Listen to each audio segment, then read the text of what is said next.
لو كلبك رافض ان هو يمشي من غير الليش، بيخاف منه او بيتوتر، في كلاب كده خصوصا وهي صغيره او ما اتعودتش والكلام ده كله، مش الحل انك انت تقول لي انا هعلمه اوف ليش.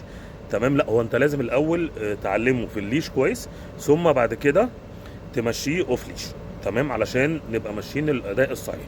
طيب انا بالنسبه لي الكلب اللي ما بيعرفش يمشي من غير بالليش كويس، وبيمشي اوف ليش، يعني لحد ما ده كلب مش مدرب. تمام، الليش انت هتحتاجه، هتبقى في اماكن محتاج كلبك يتحط في الليش، وده طبيعي في كل دول العالم، يعني مش حاجه غريبه جدا. طيب انت كلبك رافض يمشي بالليش، ده مش معناه ان احنا خلاص بقى ندفن راسنا في الرمله، لا خالص، احنا هنجيب الليش. واقول لك على طريقه لطيفه جدا بعملها مع ناس كتيره وبتنجح، وانت اللي بتعملها، مش محتاج حد يدربها، يعني يدرب لك كلبك عليه. جيب ليشك، جيب ليش رفيع كده وصغير خالص من الليشات اللي هي في المحلات، الكلام ده كله، تربطها في الطوق في رقبه الكلب، وتسيبه على الارض، والكلب قاعد معاك في البيت، قاعد معاك في الجنينه، قاعد معاك ايا كان فين. ثم تبدا ترمي له شويه اكل، حبه اكل كده، يبدا يوم التاني التالت يتعود ان هو بيمشي بالليش كده، هو في رقبته 15 دقايق، مش لازم يبقى كتير جدا.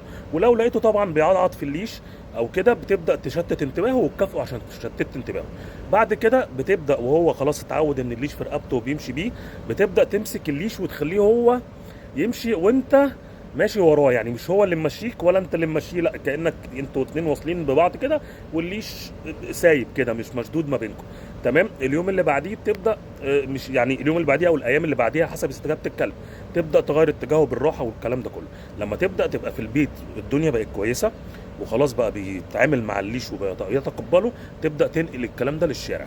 مع الوقت هتلاقيه يتقبل الليش بسهوله. انما لو انت جربت انك انت تستخدم الليش انك تلبسه له وتمشيه بالعافيه، هتعمل له مشاكل. يعني حتى لو مشي معاك هتعمل له مشاكل، او اصلا هيبدا يتعلم انه يخرج راسه من الطوق، او اصلا هيبقى بيكلبش في الارض وبيخاف من شده الليش والكلام ده كله. فجرب الطريقه اللي هي واحده واحده، مع استخدام الاكل، مع استخدام التعود على الليش، هتلاقي فرق كبير.